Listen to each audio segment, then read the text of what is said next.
अन्य समाचार केंद्रीय परिवहन અને માર્ગ મંત્રી નીતિન ગડકરીએ અમદાવાદ ધોલેરા એક્સપ્રેસ હાઈવેનું નિરીક્ષણ કર્યું સાથે કહ્યું કે 3 થી 4 મહિનામાં નવી ફાસ્ટેગ નીતિ અમલમાં આવશે। નીતિન ગડકરીએ અમદાવાદ ધોલેરા રોડ પીએમનો ડ્રીમ પ્રોજેક્ટ હોવાની વાત કરી જે માર્ચ 2024 સુધી પૂર્ણ થશે। આ પ્રોજેક્ટ કુલ 4 ભાગમાં વહેંચાયેલો છે। રાજ્યમાં 27 ગ્રીનફિલ્ડ હાઈવે અને સુરત ચેન્નઈ એક્સપ્રેસ રોડ બનશે તો ચિલોડાથી હિંમતનગર હાઈવેનું 95% કામ માર્ચ સુધીમાં પૂર્ણ થશે। एक्सप्रेस वेनो 4110 करोड़નો ખર્ચ થશે। 4 માર્ગીય હાઈવેને 8 માર્ગીય બનાવવા માટે 26 મીટર જગ્યા છોડાશે। અમદાવાદથી ધોલેરા વચ્ચે 109 કિલોમીટરનો એક્સપ્રેસ હાઈવે તૈયાર થઈ રહ્યો છે। અમદાવાદ એસપી રિંગ રોડથી ધોલેરાનું અંતર 2 કલાકથી ઘટી 45 મિનિટનું થઈ જશે એટલે કે 100 કિલોમીટરનું અંતર ઘટીને 83 કિલોમીટર થશે। અમદાવાદ એસપી રિંગ રોડથી ભાવનગરનું અંતર પણ 169 કિલોમીટરથી ઘટીને 141 કિલોમીટર થઈ જશે।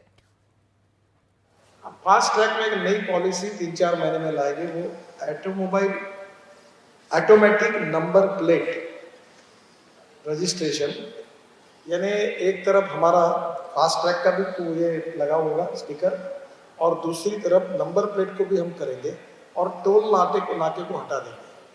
जहाँ से एंट्री करेंगे वहाँ से फोटो निकलेगा, जहाँ से बाहर निकलेंगे वहाँ से निकलेगा और बैंक से पैसा कटेगा और टोल नाके से जनता को मुक्ति मिलेगी।